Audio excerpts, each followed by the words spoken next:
Praise lord అందరికీ. దేవుని నామానికి మహిమ కలుగును గాక. ఇంత గొప్ప దేవుడు మనకి ఇంత గొప్ప సమయం ఇచ్చి ఆయన వాక్యాన్ని ప్రకటించటకు మనకిచ్చిన ఈ ధన్యతను బట్టి ఆయనకే మహిమ కలుగును గాక. ఈరోజు అందరం మనము ఒక మంచి టాపిక్ గురించి మాట్లాడుకుందాం. ఏంటిదంటే ఎహెజ్కేలు 47వ అధ్యాయము 8వ వచనము మరియు 12వ వచనము. ఈ నీళ్లు ఉబికి తీర్పుగానున్న ప్రదేశంనకు పారి అరబాలోనికి దిగి సముద్రంలో పడును. అప్పుడు సముద్రపు నీళ్లు మంచినీళ్లు అగును. నది తీరము ఇరుప్రక్కల ఆహారమిచ్చు సకల జాతి వృక్షములు పెరుగును. వాటి ఆకులు వాడిపోవును, వాటి కాయలు ఎప్పటికీ రాలవు.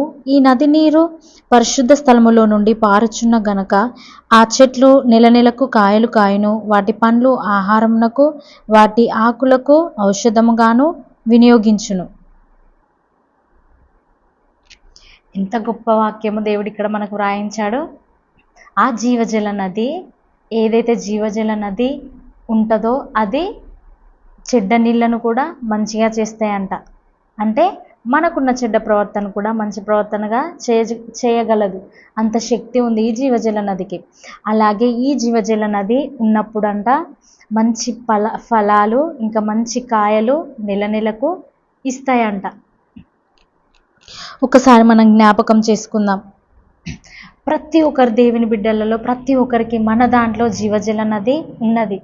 అది ఉప్పొంగాలంటే, అది ఇంకా మనలో నుండి ఇంకా ఓవర్ఫ్లో కావాలనంటే మనము ఇంకా దేవుణ్ణి అడగాలి. ఈ జీవజల నది మనలో ఉంది, అది ఇంకా ఓవర్ఫ్లో కావాలనంటే మనము దేవునికి సమర్పించుకోవాలి.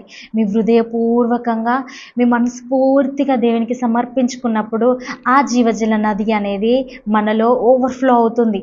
ఈ ఓవర్ఫ్లో అయినప్పుడు, ఈ జీవజల నది మనలో ఓవర్ఫ్లో అయినప్పుడు మనము చెడు స్థలంలోకి వెళ్ళినప్పుడు కూడా మంచి స్థలాలుగా మార్చబడతాయి.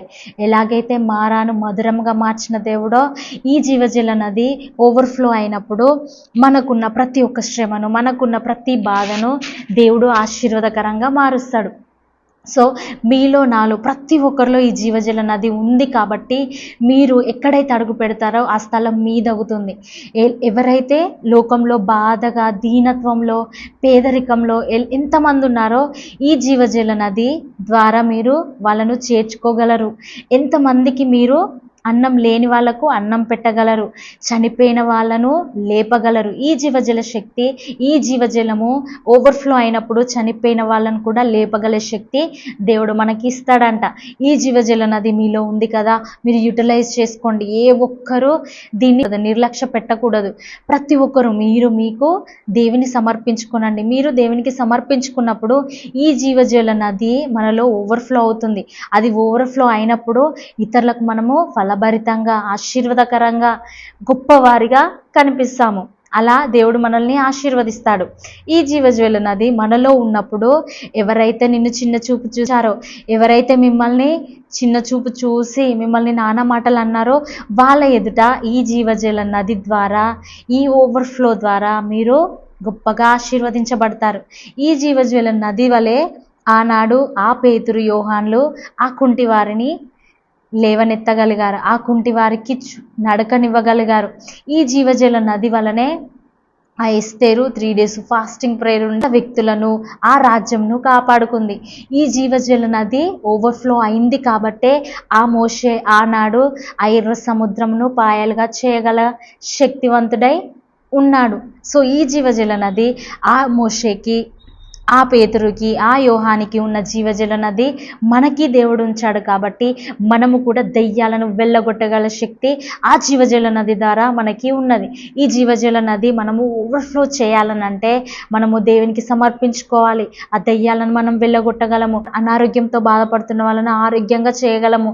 చనిపోయిన వారిని దేవుడు ఏ విధంగా లాజరును లేపాడో అదే విధంగా ఆ పునరుత్థాన శక్తిని కూడా మనలో ఉంది. సో ఆయన అధికారం మనలో ఉంది కాబట్టి ఇవన్నిటిని మనం యూటిలైజ్ చేసుకోవాలి. ఈ జీవజల నదిని మీరు అస్సలు నిర్లక్ష్యపరచకూడదు. ఇది ఇంక్రీజ్ చేసుకోవాలంటే మీకు ప్రార్థన, వాక్యము, మీ సమర్పణ, ఈ 3 అవసరమై ఉన్నది. కాబట్టి ప్రతి ఒక్కరు, ఈ వాక్యం వింటున్న ప్రతి ఒక్కరు మిగతా వారికి షేర్ చేయండి. ఇతరుల మీ ఫ్రెండ్స్కి కానీ ఇతరులకు మీరు చెప్పండి. ఈ జీవజల నది మనలో ఉన్నప్పుడు అనేకులను మనం ఆదరించగలము, అనేకులను సన్నిధికి తీసుకురాగలము, అనేక ఆత్మలను మనం రక్షించగలము. ఇంత గొప్ప దేవుడు వాక్యం ద్వారా మనతో మాట్లాడిన కృపను బట్టి ఆయనకు మహిమ కలుగును గాక. అందరికీ ప్రైజ్ ది లార్డ్.